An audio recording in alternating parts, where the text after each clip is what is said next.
上次大地在我腳下就帶大家睇過中國嘅雲南省少數民族，而今次咧就帶大家去貴州省。貴州其實咧就喺中國嘅西部啊，同雲南差唔多。呢個大部分人咧都係少數民族。貴州簡稱黔或者貴，位於中國嘅西南部，同湖南、廣西、雲南、四川同重慶相連，係一個自然資源豐富、山川秀麗、氣候宜人嘅內陸山區省份。貴州歷史悠久，早喺50-60萬年前就有人類喺呢度居住。全省嘅面積咧有成18萬平方公里，人口咧接近4000萬。貴州同雲南一樣，係一個多民族嘅省份。全省除咗有漢族之外，仲有苗族、布依族、侗族、水族等等40幾個少數民族，佔全省總人口38%。而今集我哋會介紹貴州省少數民族之中最多人口嘅苗族。苗族一個國際性遷徙嘅民族，居住喺世界各國唔同嘅城市，而大多數嘅苗族人都係居住喺貴州省各大山林之中，人口多達370幾萬，當中有百幾個唔同嘅支系。苗族並冇自己嘅文字，舞蹈就係佢哋民族嘅歷史，亦都係民族嘅生命。千百年以嚟，苗族人世世代代都同高山流水共舞，人同自然融為一體。神聖嘅舞蹈係苗族精神嘅支柱。唔同嘅舞蹈有唔同嘅意義，但係佢哋仍然堅持傳統嘅舞蹈。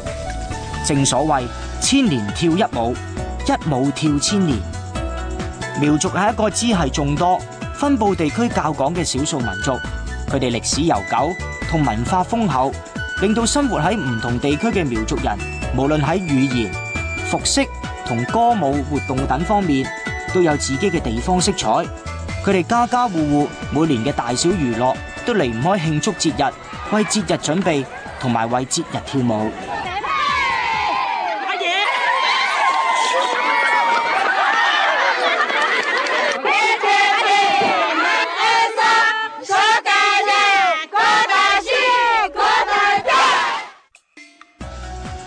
苗族民間舞蹈最常見嘅係盧砷踩鼓舞，喺過年、喜慶集會，尤其係農曆3月嘅姊妹節，係一個唔可以缺少嘅環節嚟㗎。舞蹈開始嘅時候，會先由一名歌舞兼優嘅吹盧砷或者打鼓帶領，號召所有在場嘅少女唔好錯過時機，一齊嚟參加佢哋嘅踩鼓舞。呢個領隊跟住會全程為跳舞嘅人伴奏，舞者結隊層層環繞，隨住笙樂或者鼓點，逆時針方向翩翩起舞。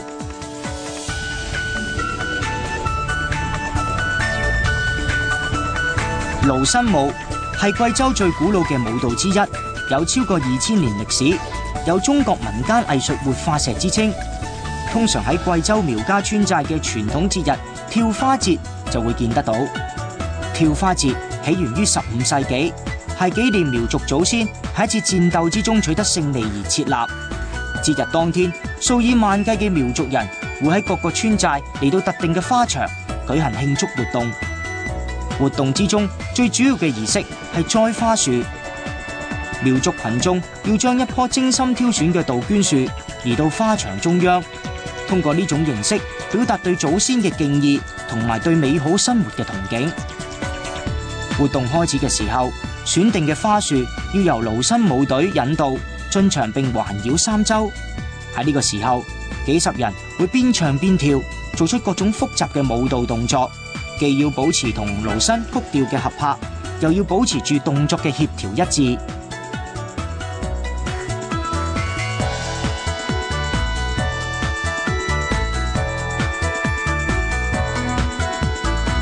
喺苗族嘅青年男女之中，最常見亦都係佢哋最喜愛嘅集體舞蹈，就係情義舞。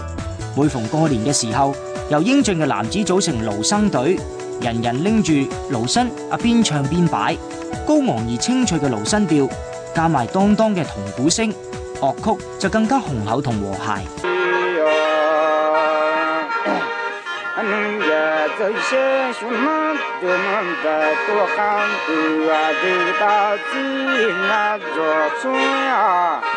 江的都是雷声的大雨的进来着，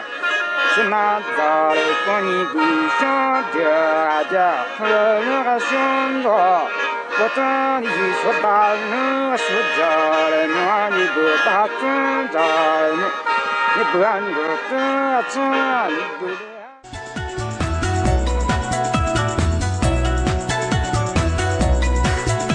錦雞舞都係喺銅鼓同盧笙嘅伴奏之下，由中年以上嘅苗族婦女表演傳統祭祀舞蹈。呢個舞蹈係表現咗苗族人自古對飛鳥圖騰嘅崇拜同向往。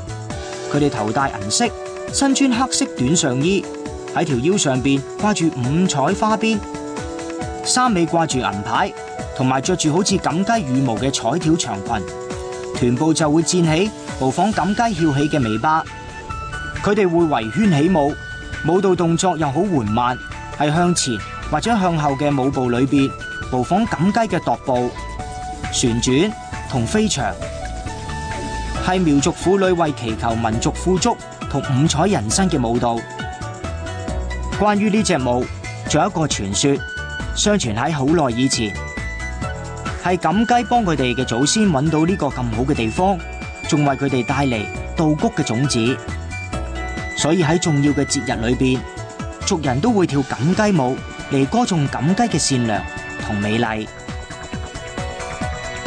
象徵鳳凰嘅錦雞舞，充分體現苗族婦女為祈求民族富足同五彩人生虔誠而肅穆嘅場面。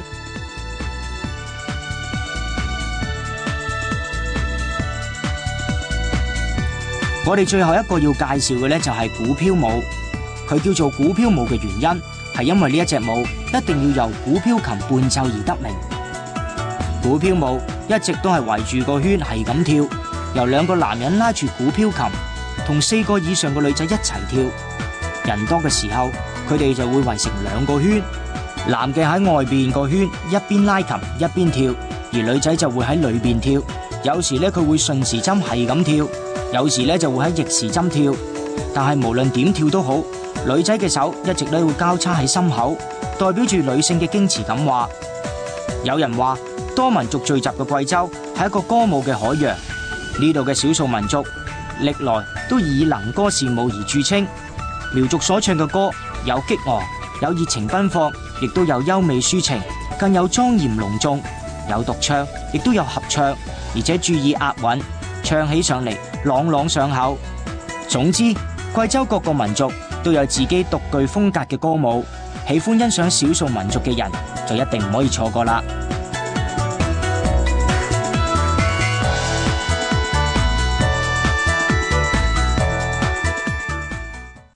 大家知唔知啊？喺貴州有一個用嚟算命嘅泉，呢個泉呢並唔係一個自然嘅山泉嚟噶，而係一個人造嘅泉。咁你可能會懷疑啊，一個人造嘅泉又點可以用嚟算命嘅呢？我都好懷疑，睇睇嚟。喺修文縣有一個被稱為人生之泉，因為呢個泉每日都會有3次潮漲同潮退，所以亦都叫做3潮泉。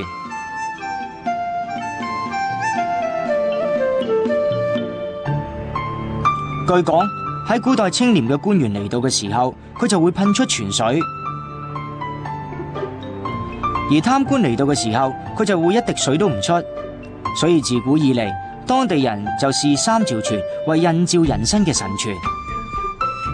3潮泉最特別嘅地方係當佢未潮漲嘅時候，水流如鏡；但係當佢潮漲嘅時候，水流就會瞬間變得又勁又急，喺龍嘴裏邊洶湧噴出。漲退嘅現象非常之明顯。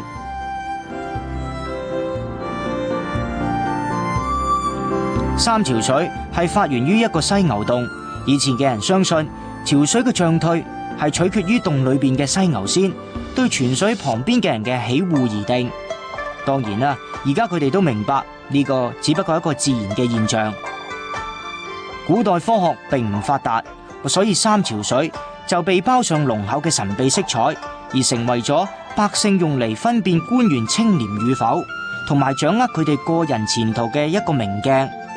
所以明朝就有官員喺呢度修建寺廟，名為潮水寺。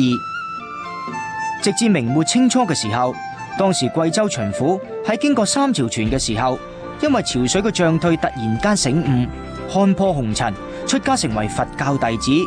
而且知非知是，叫自己做大錯和尚，並且將潮水寺改名為知非禪寺。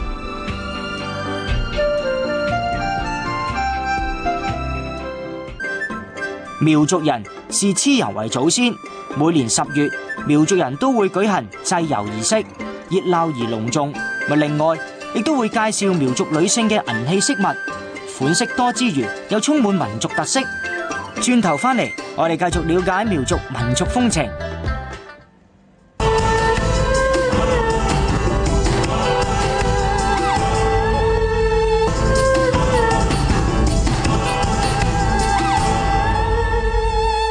我哋每逢清明重陽都會去拜祭祖先噶。苗族人每年都有個節日去祭祖，但係就唔係一家人去掃下墓咁簡單，而係成村人一齊上去噶。咁大陣仗，咁當然啦，因為佢哋要拜祭就係整個苗族嘅祖先蚩尤啊嘛。咁蚩尤係咪真有其人呢？我就唔清楚啦。但係苗族人就相信佢哋就係蚩尤嘅後代。貴州嘅苗族人相信自己係蚩尤嘅後代，當然佢哋同中國其他嘅地方人一樣啊，每年都有特定嘅節日去拜祭自己嘅祖先。不過唔同苗族嘅支系都有唔同祭蚩尤嘅儀式，好似喺貴州省周溪鎮萬洞村嘅呢一度，每年10月都會舉行祭油節。而喺祭油節嘅前一日，萬洞村嘅外邊嘅親戚好友都會拎住啲雞鴨魚入城寨，希望可以共同度過1年1度嘅傳統佳節。做甜酒、打糍粑係苗族人喺節日裏邊一項唔可缺少嘅活動。不過當中打糍粑嘅男士們喺佢哋身上，我哋會發現到同其他苗族人唔同嘅地方，因為萬洞村人喺過蚩尤節打糍粑嘅時候，喺佢哋腰間都會佩戴住幾個好似酒葫蘆嘅器具。因為過去咱們這個苗族的祖先蚩尤是在戰爭年代戰敗以後，咱們苗族呢，遷徙往這邊過來的時候，生不離這個武器。他一種就是除了戰爭的以外，還有呢狩獵。除咗幾個葫蘆之外，萬洞村民喺屋企外邊亦都擺放住2支火槍。原因原來係同佢哋嘅先祖有關。根據研究資料記載，喺遠古嘅時代，苗族嘅祖先蚩尤喺一個名為涿鹿嘅地方，俾皇帝打敗之後，就一直過住遷徙嘅生活，沿途不斷受到外敵嘅侵襲。所以就算喺夜晚休息嘅時候，苗族先祖嘅身邊武器彈藥都唔可以離身，因為佢哋隨時要應付危險嘅情況。直至天下太平之後，火槍同彈藥已經成為苗族人嘅一種精神寄託。而喺萬洞村嘅苗族人喺祭油節嘅時候，都會擺放住2支火槍，以此對先祖嘅懷念，希望子孫後人記得呢段歷史之外，亦都寓意佢哋苗族人頑強嘅戰鬥精神。至於呢種習俗，萬洞人仲有其他嘅講法。有人話係先祖遷徙時身上嘅葫蘆係用嚟儲放稻穀嘅種子，亦都有人話因為祖先太中意打獵，打糍粑嘅時候都要隨身佩戴住火槍彈藥。其實無論乜嘢講法都好，我哋相信對萬洞村苗族人嚟講已經唔重要，重要嘅係呢種習慣代表住佢哋對祖先嘅懷念。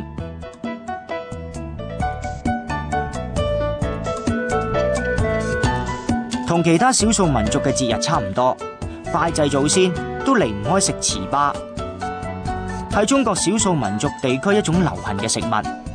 佢哋習慣喺過年過節嘅時候食，象徵1年嘅豐收、喜慶同埋團圓。睇落應該同我哋食開嘅糯米糍差唔多㗎。大時大節嘅時候，家家戶戶都要用1升或者幾升嘅糯米打成一個大大嘅糍粑，放喺筲箕或者喺方形嘅木盤裏邊，供奉祖先。但係咧要喺3日之後咧先可以食噶。所以下次有機會咪參加貴州少數民族嘅節日，就記得問清楚，喂，呢啲糯米糍擺夠3日未啦，我先至可以拎嚟食噶。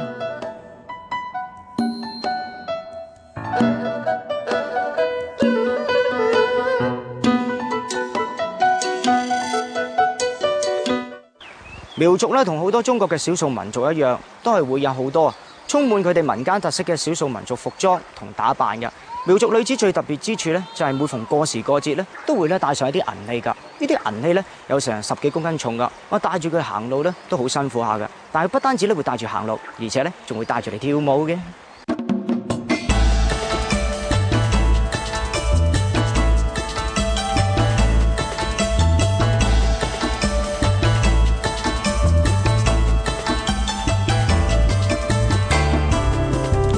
苗族嘅女性大部分咧都會有好多銀飾，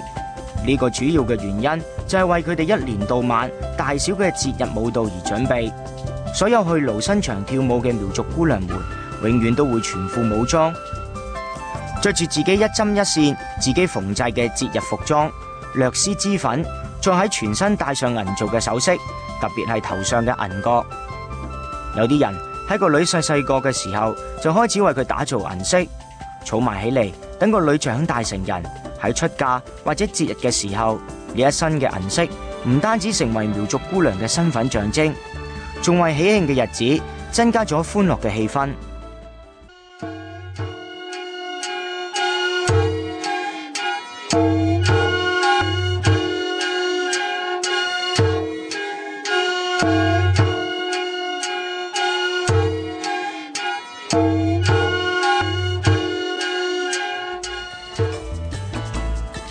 苗族嘅銀飾種類繁多，可以分為頭飾、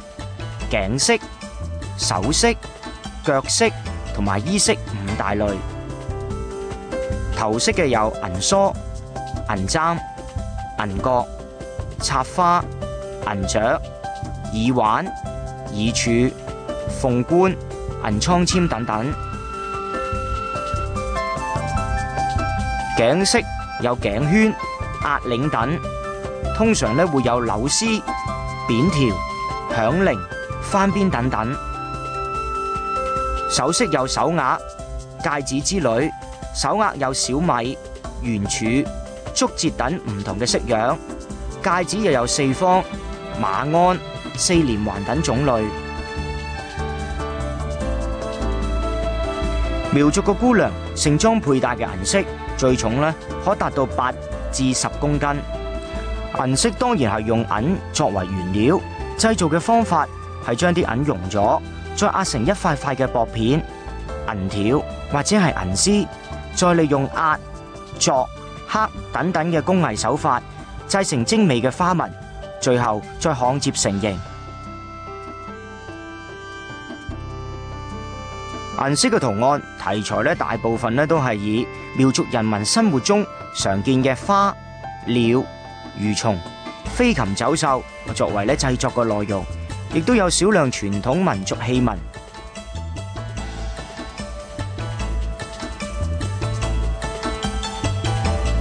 呢啲製作精美嘅銀器，多年嚟受到收藏家嘅喜愛。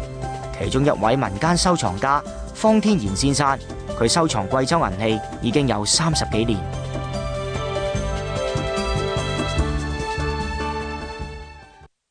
他们银首饰呢，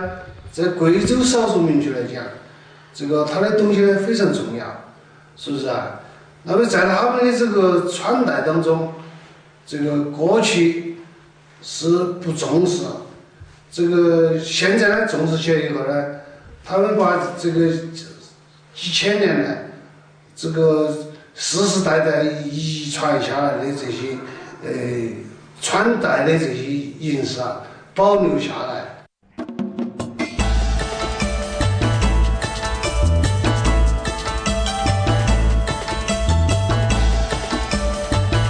龍係一種內涵豐富嘅文化象徵，係我哋中華民族嘅象徵。龍嘅文化喺中國已經有8000年嘅歷史，對於苗族人嚟講，一樣係咁重要。佢哋覺得龍就係佢哋嘅保護神。幾乎每一個苗族人都認為有一條龍保佑住自己嘅村寨，而且深信不疑。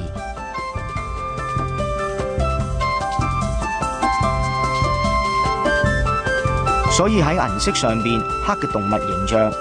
龍都係最常見嘅形象，造型多數都係飛龍在天嘅形態，而構圖大部分都係以義龍戲珠為主。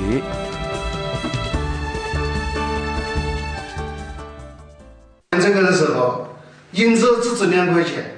那就火化。我一看一個這個手鐲，它是這個少數民族裡面的一個象徵，就是有權威的這個酋長，他才能享受戴這個手鐲。這只手鐲關鍵是這個鳳頭上面有2個全浮雕，這個浮雕上面就是老虎張一隻嘴，裡面含着羊子。所以我說它是一種權力的象。